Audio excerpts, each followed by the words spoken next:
नमस्कार, ANB news national में आपका बहुत बहुत स्वागत है। मैं हूं आपके साथ रिया राजपूत। वक्त तो चला हमारे खास बुलेटिन उत्तराखंड का रुख करते खबरों की ओर, जहां आपको बताते चले कि मुख्यमंत्री पुष्कर सिंह धामी ने चोर गलिया के राजकीय इंटर कॉलेज जो है लाखन मंडी पहुंचकर क्षेत्रीय जनता की समस्याएं सुनी और अधिकारियों को उनके त्वरित समाधान के निर्देश भी दिए। इसके अलावा आपको बताते चले कि उन्होंने कहा कि छोटी छोटी समस्याओं के लिए लोगों को बार बार सरकारी कार्यालयों के चक्कर न लगाने पड़े। और इसके बाद मुख्यमंत्री ने हल्द्वानी चोरगलिया सितारगंज मार्ग पर शेर नाले में करीब 9 करोड़ 53 लाख रुपए की लागत से बने 120 मीटर लंबे डबल लेन आरसीसी पुल का लोकार्पण भी किया। वहीं मानसून के दौरान आपको बता दें कि शेर नाले के उफान पर आने से यहां आवागमन बाधित होता था और नए पुल के शुरू होने से स्थानीय लोगों के साथ पर्यटकों को भी राहत मिलेगी। हालांकि बारिश के दौरान अब आवागमन सुचारू रहेगा और लोगों को लंबा रास्ता तय नहीं करना पड़ेगा।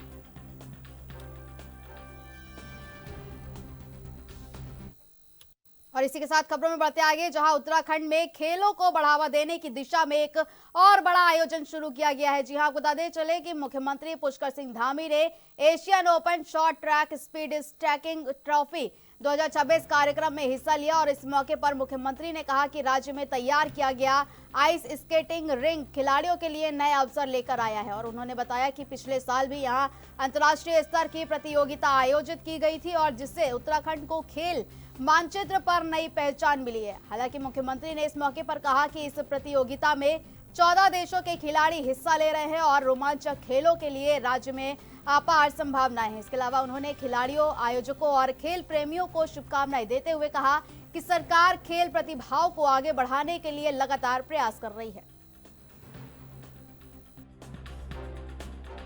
सर, एक वैश्विक मंच भी हमारे सामने उत्तराखंड मेजबानी अभी जो खेलों के क्षेत्र में जो हमारा ये आइस स्केटिंग रिंग है, यहाँ पर जो हमारा एक इंफ्रास्ट्रक्चर बना है, ये हमारे लिए बहुत अवसर हमको दिला रहा है। जैसे पिछले साल भी अंतर्राष्ट्रीय स्तर की यहाँ पर प्रतियोगिता हुई थी और आज भी यहाँ पर 14 देश एशिया के जो है एशियन चैम्पियनशिप स्केटिंग ट्रॉफी आज से इसका शुभारंभ हुआ है और इसकी मेज़बानी मिलना, बहुत सारे अवसरों का द्वार खुलना है। और हमारे यहाँ पर वाटर स्पोर्ट्स है, स्केटिंग है और भी जो हमारे इस प्रकार के एडवेंचर्स वाले गेम हैं उनके लिए बहुत संभावनाएं हैं। मैं सभी को बहुत बधाई देता हूँ, शुभकामनाएं देता हूँ। पूरे एशिया भर से 300 से अधिक खिलाड़ी आज इसमें भाग ले रहे हैं और इसका शुभारंभ हो गया। सफल आयोजन के लिए सभी आयोजकों को बहुत बधाई देता हूँ। और वहीं देहरादून में स्वतंत्रता दिवस के मौके पर वंदे मातरम से जुड़े एक वायरल वीडियो को लेकर सियासी घमासान तेज हो गया है। जी हां, आपको बताते चले कि कांग्रेस ने भाजपा ने कांग्रेस पर निशाना साधते हुए उसके नेताओं के रवैये पर सवाल खड़े किए हैं। वहीं भाजपा मुख्यालय में आयोजित कार्यक्रम के दौरान राज्यसभा सांसद नरेश बंसल और कैबिनेट मंत्री सतपाल महाराज ने आरोप लगाया कि कांग्रेस के शीर्ष नेतृत्व का राष्ट्रीय गीत वंदे मातरम को लेकर रुख जो है दुर्भाग्यपूर्ण है। इतना ही नहीं, भाजपा नेताओं ने यह भी कहा कि वंदे मातरम सिर्फ एक गीत नहीं बल्कि देश की आजादी की भावना, संघर्ष और राष्ट्रभक्ति का प्रतीक है। उन्होंने आरोप लगाया कि कांग्रेस का रवैया करोड़ों भारतीयों की भावनाओं को ठेस पहुंचाने वाला है और भाजपा नेताओं ने इसे कांग्रेस की कथित तुष्टीकरण की राजनीति से जोड़ते हुए पार्टी पर हमला बोला। और वहीं उस मुद्दे पर सियासत लगातार गर्माती जा रही है।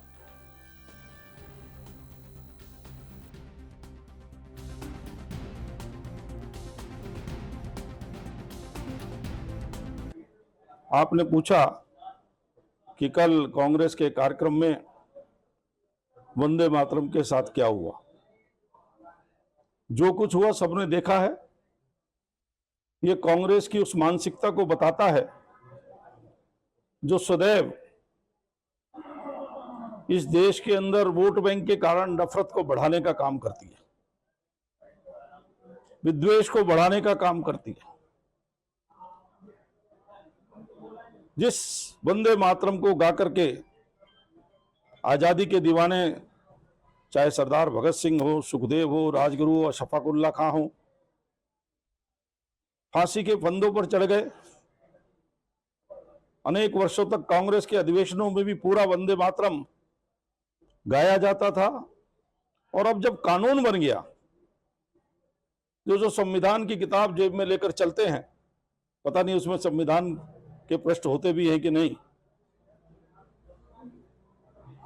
उन्होंने अपने कार्यक्रम में उस वंदे मातरम को जब पूरा गाया जा रहा था, हालांकि वो गाया गया, लेकिन 2 स्टैंजा से जब आगे बढ़ा तो उन्होंने अपने चरित्र का प्रकटीकरण किया है, किस प्रकार वो भारत की एकजुटता को तोड़ना चाहते हैं, वर्ग विशेष को तुष्टीकरण का संदेश देकर उसके मन में भी उसके प्रति विद्वेष पैदा करना, ये कांग्रेस की नीति रही है। मैं इसकी निंदा करता हूं। कांग्रेस को पूरे देश से माफी मांगनी चाहिए कि ये कृत्य देश विरोधी कृत्य है। बड़ा दुर्भाग्यपूर्ण है। आपने खुद ही देखा कि वंदे मातरम गाते समय हम लोग हिल रहे हैं और उसमें चिंता व्यक्त कर रहे हैं, और वो तो स्पष्ट है कि वो नहीं चाहते थे कि भाई आगे उसको गाया जाए, जबकि वो तो संविधान के अंदर अब स्वीकृत हो गया है।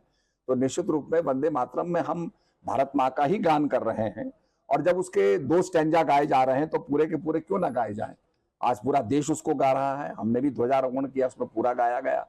तो ये बड़ा दुर्भाग्यपूर्ण है। और कांग्रेस की और वही हरिद्वार पुलिस ने अवैध रक्त संग्रहण रैकेट का भंडाफोड़ करते हुए बड़ी कार्रवाई की है। जी हां, आपको बताते चले कि हरिद्वार एसएसपी नवनीत सिंह भुल्लर ने बताया कि लक्सर कोतवाली में सूचना मिली थी कि कुछ लोग जो है गैरकानूनी तरीके से ब्लड कैंप लगाकर लोगों से रक्त यूनिट ले रहे हैं और उन्हें दूसरे राज्यों में बेच भी रहे हैं। हालांकि मामले में पुलिस ने 5 आरोपियों को गिरफ्तार भी किया है और गिरफ्तार आरोपियों में 2 हरिद्वार, 1 बिजनौर, 1 संभल और 1 मुरादाबाद का रहने वाला बताया जा रहा है। पुलिस के मुताबिक आपको बताते चले कि शुरुआती पूछताछ में सामने आया कि आरोपी ब्लड यूनिट को बिजनौर में करीब 8,000 रुपए तक में बेच रहे थे। हालांकि जांच में यह भी पता चला है कि ये उनका तीसरा अवैध कैंप था, जबकि पहले लगाए गए 2 कैंपों की जानकारी नहीं मिल पाई थी। और वही पुलिस अब इस नेटवर्क से जुड़े अन्य लोगों की तलाश में जुटी हुई है और सबूत मिलने पर आगे की कार्रवाई की जाएगी। इसमें कल 16 तारीख को लक्सर कोतवाली में सूचना मिली थी कि कुछ लोग वहाँ पे इलीगल तरीके से ब्लड कैंप शिविर लगा रहे हैं और वहाँ से लोगों से ब्लड इकट्ठा करके यूनिट्स लेके और बाहर जनपदों में दूसरे राज्यों में इसको सेल कर रहे हैं। तो इसमें 5 लोग अरेस्ट हुए हैं। इसमें 2 लोग हरिद्वार के हैं, 1 बिजनौर का, 1 संभल का, 1 मुरादाबाद का। और उसमें जो एक हरिद्वार का निवासी है उसका बिजनौर में भी एक सेटअप है। और ये लोग जो प्रारंभिक पूछताछ हुई है उसमें इनके द्वारा ये बताया गया कि जो ये ब्लड यहाँ से ले रहे थे इसको 8,000 रुपए पर यूनिट तक ये सेल कर रहे थे बिजनौर में। सर कहाँ पर ये कैंप लगा था, किस टाइम का? अभी ये पूछताछ जो हुई है इसमें ये पता चला है कि तीसरा कैंप था। इसके पहले 2 लगा चुके थे, लेकिन वो जानकारी तब नहीं मिल पाई। और अब जो है ये जानकारी पुलिस को मिली तो कल इसमें कार्रवाई हुई।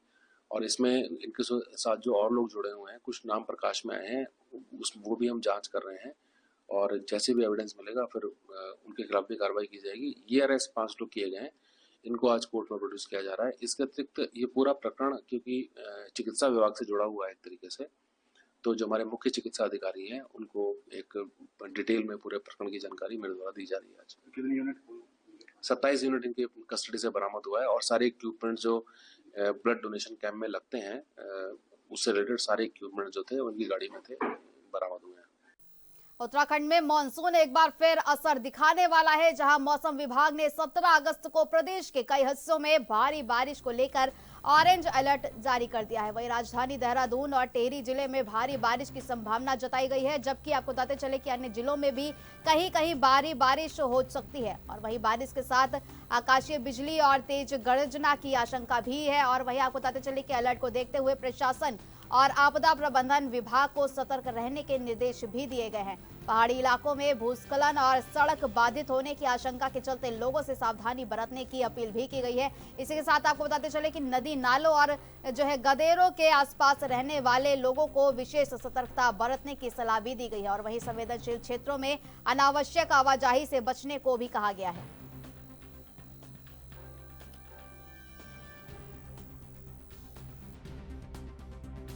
और 17 तारीख में देहरादून गढ़वाल जो क्षेत्र है उसमें खासतौर से पौड़ी, टिहरी और देहरादून वाले जनपद है जहाँ पे कि ऑरेंज अलर्ट हमने अभी जारी करा हुआ है।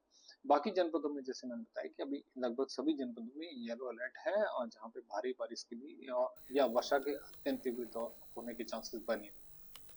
और वही चमोली के ज्योतिर्मठ तहसील क्षेत्र में लोंग सेगड़ी के पास तमक नाले में लापता सीमा सड़क संगठन यानी बीआरओ के चालक पंकज रुधौला की तलाश लगातार जारी है और वही अतिवृष्टि के बाद आए तेज पानी और मलबे की चपेट में आने के बाद से उनका कोई सुराग नहीं मिल पाया। हालांकि जिला प्रशासन के निर्देश पर पुलिस, एसडीआरएफ, एनडीआरएफ, बीआरओ और गढ़वाल राइफल्स की टीमें युद्ध स्तर पर सर्च ऑपरेशन लगातार चला रही हैं और वहीं मलबे, बोल्डर और जलधाराओं के बीच संभावित स्थानों को बारीकी से खंगाला भी जा रहा है। वहीं भारी मलबा हटाने के लिए 20 टन क्षमता के 2 एक्सकेवेटर और एक 60 टन एक्सकेवेटर लगाए गए हैं। इसके साथ ही जवानों के साथ 2 सर्च एंड रेस्क्यू डॉग और ड्रोन की मदद भी ली जा रही है। प्रशासन का ये कहना है कि लापता चालक की तलाश में कोई कसर नहीं छोड़ी जा रही है और अभियान लगातार जारी है।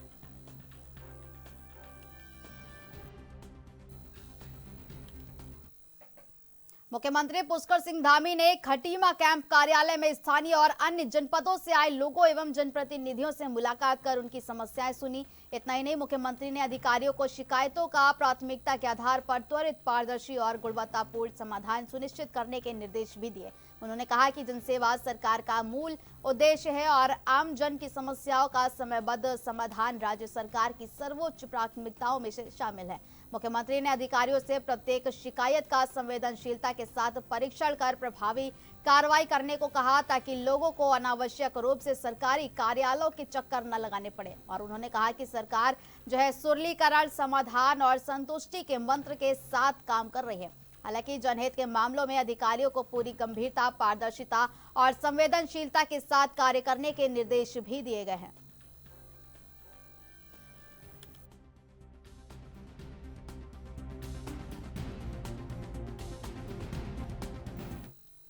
और वही चमोली के मायापुर पीपल कोटी स्थित टीएचडीसी की निर्माणाधीन टनल में हुए हादसे के बाद आपको बताते चले कि राहत और बचाव अभियान लगातार जारी है। 13 अगस्त को हुए इस हादसे के बाद रेस्क्यू टीमों ने एक और श्रमिक को सुरक्षित बाहर निकाल लिया है, जिसे इलाज के लिए जिला अस्पताल गोपेश्वर भेजा गया है। वहीं टनल में फंसे 2 अन्य श्रमिकों की तलाश अब भी युद्ध स्तर पर चल रही है और रेस्क्यू टीमें टनल के अंदर लगातार सर्च ऑपरेशन चला रही हैं। हालांकि टनल में जमा पानी को बाहर निकालने के लिए आपको बताते चले कि सक्शन पंप और आधुनिक उपकरणों की मदद ली जा रही है ताकि बचाव कार्य में तेजी लाई जा सके। हालांकि जिला प्रशासन, पुलिस, एसडीआरएफ और एनडीआरएफ की टीमें बेहतर तालमेल के साथ अभियान में जुटी हुई है पूरी तरीके से और प्रशासन का ये कहना है कि लापता श्रमिकों को सुरक्षित बाहर निकालना पहली प्राथमिकता है।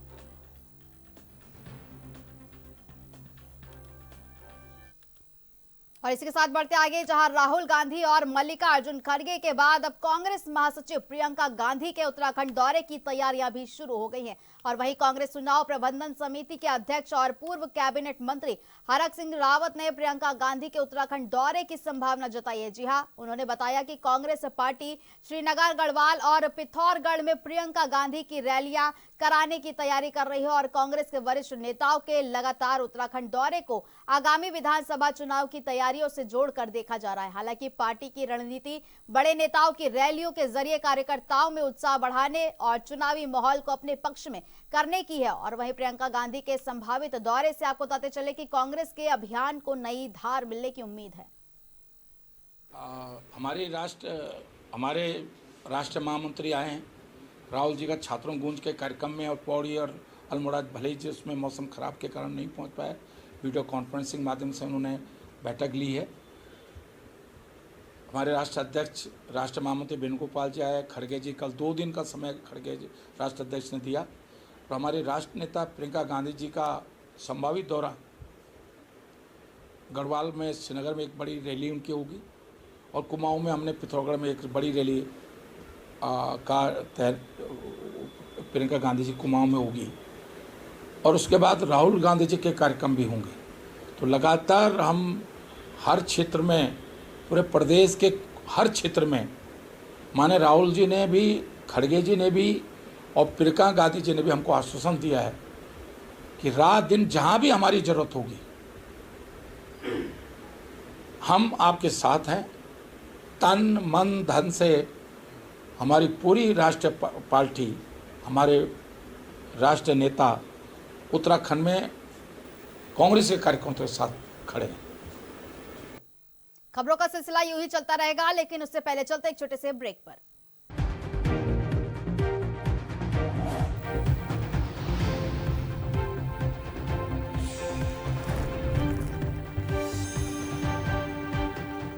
ब्रेक के बाद एक बार फिर से आप सभी दर्शकों का बहुत बहुत स्वागत है। रुक करते खबरों की ओर, जहां चमोली में आपदा प्रभावित क्षेत्रों में राहत और पुनर्वास कार्यों को लेकर आपदा प्रबंधन एवं पुनर्वास मंत्री मदन कौशिक ने गोपेश्वर जिला सभागार में विभागवार समीक्षा बैठक की। बैठक की शुरुआत टीएचडीसी टनल हादसे में जान गंवाने वाले श्रमिकों को श्रद्धांजलि देने और 2 मिनट के मौन के साथ हुई। नए मंत्री ने जो है तमक नाला और टीएचडीसी टनल में चल रहे रेस्क्यू ऑपरेशन की जानकारी ली और अधिकारियों को अभियान में तेजी लाने के निर्देश भी दिए।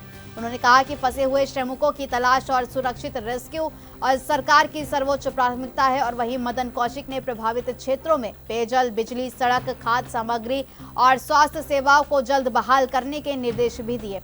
इसके साथ ही विस्थापित परिवारों को तत्काल राहत और मुआवजा उपलब्ध कराने तथा संवेदनशील क्षेत्रों में सुरक्षात्मक कार्यों को तेज करने को कहा है।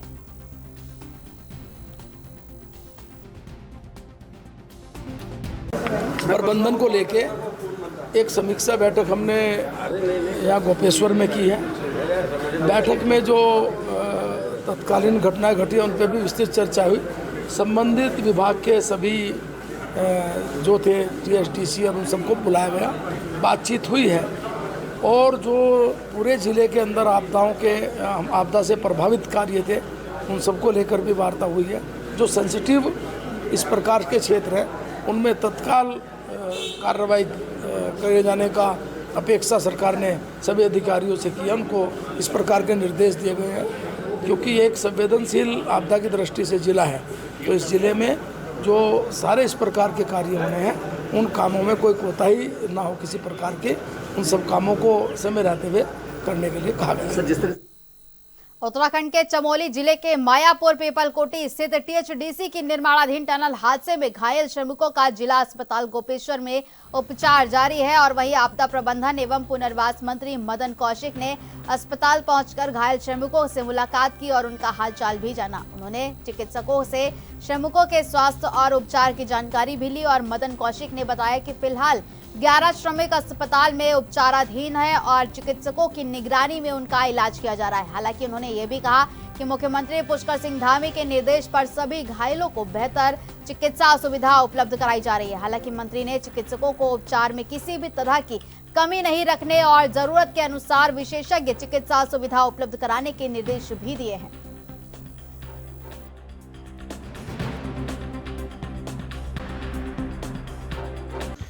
कुछ जो मजदूर हैं जिनका कहना है कि ज़्यादा चोट है, उनको भविष्य में काम नहीं कर पाते, उनके लिए क्या व्यवस्थाएं हैं? 2 चीज़ें हैं। तो इसमें से कुछ लोगों के अभी ऑपरेशन होने हैं 2 दिन में, 3 दिन में, जो प्लान डॉक्टरों ने किया है। कुछ ऐसे भी है जिनको शायद 1-2 दिन में डिस्चार्ज कर दिया जाएगा। कुछ को थोड़ा और समय भी लग सकता है। सरकार की ओर से भी कहा गया है कि जो भी इलाज में यथासंभव आवश्यकता हो, सारी इनके साथ पूरी सरकार खड़ी है। यहाँ के जिलाधिकारी, यहाँ के सभी लोग खुद व्यक्तिगत भी चिंता कर रहे हैं और कोई इलाज में किसी प्रकार की। उत्तराखंड में हरिद्वार कुंभ 2027 से पहले धर्मनगरी में साधु संतों की गतिविधियां तेज हो गई हैं। जहां कुंभ की तैयारियों के तहत अलख अखाड़े ने महामंडलेश्वर की नियुक्ति प्रक्रिया शुरू कर दी है। इसी क्रम में जम्मू कश्मीर के संत दीपेंद्र नाथ को महामंडलेश्वर की उपाधि दी गई और धार्मिक विधि विधान के साथ उनकी चादर विधि संपन्न करवाई गई। और इतना ही नहीं, नवनियुक्त महामंडलेश्वर दीपेंद्र नाथ ने कहा कि वे अखाड़े के साथ मिलकर गौरक्षा और सामाजिक मुद्दों पर काम करेंगे और हरिद्वार कुंभ में अपनी जिम्मेदारी पूरी तरीके से निभाएंगे। हालांकि आपको बताते चले कि महामंडलेश्वर हर्षिता गिरी ने बताया कि सामाजिक और सनातनी परंपराओं को आगे बढ़ाने के उद्देश्य से 4 महामंडलेश्वरों की ताजपोशी की गई है। उन्होंने कहा कि कुंभ से पहले कुल 108 नए महामंडलेश्वर बनाए जाने हैं। पहले तो शिवनाथ जी को अलग आदेश, माँ भगवती काली को अलग आदेश, बाबा काल भैरव को अलग आदेश। जैसे कि आज जो भी महामंडलेश्वर बना हूँ, अपने गुरुवर श्री दिनेश्वर महाराज और गुरु माँ योगी शरदानाथ के आशीर्वाद से और अखाड़े के आशीर्वाद से बना हूँ। और मेरा जो भी है सबसे महामंडलेश्वर बनने के बाद लव जिहाद, गोरक्षा, ठीक है, सनातन सत्यता के ऊपर पूरी तरह से कार्य किया। हालांकि देखा जाता है कि जो इस अखाड़े से जुड़ता है वो भगवा वस्त्र दान करता है, आपने काला वस्त्र। एक्चुअली नाथ संप्रदाय में काला भी यूज होता है, ठीक है, नाथ लेकिन मैं अघोर और नाथ संप्रदाय दोनों को रिप्रेजेंट कर रहा हूँ। 2027 कुंभ को लेकर किस तरह का रूपरेखा रहेगी, क्योंकि यहाँ पे आने वाले समय में कुंभ होने वाला है, उसको लेकर क्या तैयारियां रहेंगी? देखिए, तैयारियां उत्तराखंड में सड़कों को गड्ढा मुक्त करने की समय सीमा अब 31 अक्टूबर से घटाकर 15 अक्टूबर कर दी गई है। जी हां, मुख्यमंत्री के निर्देश के बाद पीडब्ल्यूडी ने अभियान तेज कर दिया है और प्रमुख अभियंता राजेश चंद्र शर्मा ने बताया कि सभी जिलों को जरूरी निर्देश जारी कर दिए गए हैं और 5 सितंबर तक सड़कों के टेंडर और अनुबंध की प्रक्रिया पूरी कर ली जाएगी। हालांकि जिसके बाद तत्काल मरम्मत कार्य शुरू होगा। मानसून के दौरान प्रदेश की कई सड़कें क्षतिग्रस्त हुई हैं और जिन्हें प्राथमिकता के आधार पर ठीक किया जाएगा। इसके साथ ही सरकार का लक्ष्य 15 अक्टूबर तक प्रदेश की सड़कों को गड्ढा मुक्त करना है। इसके लिए विभागीय स्तर पर तैयारियां भी तेज कर दी गई हैं और जिलों में अभियान को समयबद्ध तरीके से पूरा करने पर जोर भी दिया जा रहा है। प्रदेश में इस समय और कब तक ये होगा? अभी जिसके माननीय मुख्यमंत्री जी ने 15 अक्टूबर तक का लक्ष्य रखा है, तो अभी हम लोग जो पहले प्लान कर रहे थे कि हम इसको 31 अक्टूबर तक करेंगे, तो माननीय मुख्यमंत्री आदेश क्रम में हम लोगों ने सभी अधिशासी अभियंताओं को, मुख्य अभियंताओं को, अधीक्षण अभियंताओं को एक लेटर ऑलरेडी जारी कर दिया है और उसमें ये करा है कि हमें किसी भी कंडीशन में 5 सितंबर तक हम लोगों के एग्रीमेंट बन जाने चाहिए और 5 सितंबर से एग्रीमेंट बनने के बाद इमीडिएटली हम काम शुरू कर दें, ताकि हम लोग 15 अक्टूबर तक जो माननीय मुख्यमंत्री द्वारा लक्ष्य निर्धारित किया गया है उसके अनुसार हम प्रदेश की जितनी भी हमारी अप टू ओडीआर सड़कें, शहरी भाग की सड़कें। और वहीं उत्तराखंड के अल्मोड़ा जिले के सोमेश्वर विश्व विधानसभा क्षेत्र में बच्चों के लिए खेल मैदान और अभ्यास की समुचित व्यवस्था नहीं होने को लेकर कांग्रेस ने सरकार पर सवाल उठाए हैं। कांग्रेस जिलाध्यक्ष भूपेंद्र भोज ने आरोप लगाया कि क्षेत्र के बच्चे खेल प्रतिभा निखारने के लिए शमशान घाट में शव रखने के लिए स्थान पर टेनिस खेलने को मजबूर है। उन्होंने इसे दुर्भाग्यपूर्ण बताते हुए कहा कि जिस विधानसभा क्षेत्र से प्रदेश के खेल मंत्री आते हैं वहां बच्चों के लिए खेल मैदान और अभ्यास स्थल तक उपलब्ध नहीं है। इतना ही नहीं, भूपेंद्र भोज ने कहा कि सरकार युवाओं को खेलों से जोड़ने और नशे से दूर रखने की बात करती है, लेकिन जमीनी स्तर पर बच्चों की बुनियादी खेल सुविधाएं नहीं मिल पा रही हैं। उन्होंने सरकार और संबंधित विभाग से सोमेश्वर क्षेत्र में तत्काल उचित खेल मैदान और अभ्यास की व्यवस्था कराने की मांग की है, ताकि ग्रामीण प्रतिभाओं को आगे बढ़ने का अवसर मिल सके। हमारे अटल उत्कृष्ट विद्यालय के बच्चे हैं जीआईसी के, उनके द्वारा जो वहाँ पे टीटी के खिलाड़ी हैं और उनके लिए वहाँ पर कोई भी सुविधा उपलब्ध नहीं है। और आज जिस तरह से देखने में आया है कि वो बच्चे जो हैं वहाँ पे एक त्रिवेणी घाट है, घाट पर जहाँ पर शव रखा जाता है वहाँ पर वो बच्चे जो है टीटी खेलने का काम कर रहे हैं। कितना बड़ा दुख होता है कि आज उत्तराखंड बने हुए लगभग 26 साल हो गए हैं और आज ऐसी स्थिति जो है इस उत्तराखंड राज्य में हो चुकी है। और सबसे बड़ा दुख का विषय तो ये है कि जिस विधानसभा का वो मामला है, सोमेश्वर विधानसभा का, और उस विधानसभा की जो विधायक है, जो उस वर्तमान समय में यहाँ पे जो उत्तराखंड सरकार में मंत्री भी है और वो खेल मंत्री है, और उनके राज में जो है इस तरह की घटना आ रही है जो कि बहुत ही दुखद है। और यहाँ पर खेल महाकुंभ के जैसे कार्यक्रम भी हुए, और लेकिन आज बड़े दुख के साथ कहना पड़ता है कि जिस विधानसभा की विधायक खेल मंत्री है, उस विधानसभा की ये स्थिति है कि वहाँ के बच्चों को जो है खेल के लिए जो है सौदा के बाद जो है खेलना पड़ रहा है। जहाँ पर शव रखा जाता है वहाँ पर बच्चों को टीटी खेलना पड़ रहा है, वहाँ पर कोई सुविधा बच्चों के लिए नहीं है। उससे बड़ा दुख के और शर्म की बात जो है इस उत्तराखंड राज्य में कुछ नहीं हो सकती है। और आज मैं कहना भी चाहता हूँ आपके मंच के माध्यम से कि जो वहाँ की मंत्री है रेखा आर्या, उनको ध्यान देना चाहिए कि केवल कुकर और साड़ी बाट की जो सोमेश्वर की विधानसभा का भला नहीं होने वाला है, या ना उत्तराखंड राज्य का। और इसी के साथ ही हमारे खास बुलेटिन उत्तराखंड में फिलहाल इतना ही। ऐसी और देश दुनिया की तमाम बड़ी खबरों के लिए देखते रहिए ANB न्यूज नेशनल। नमस्कार।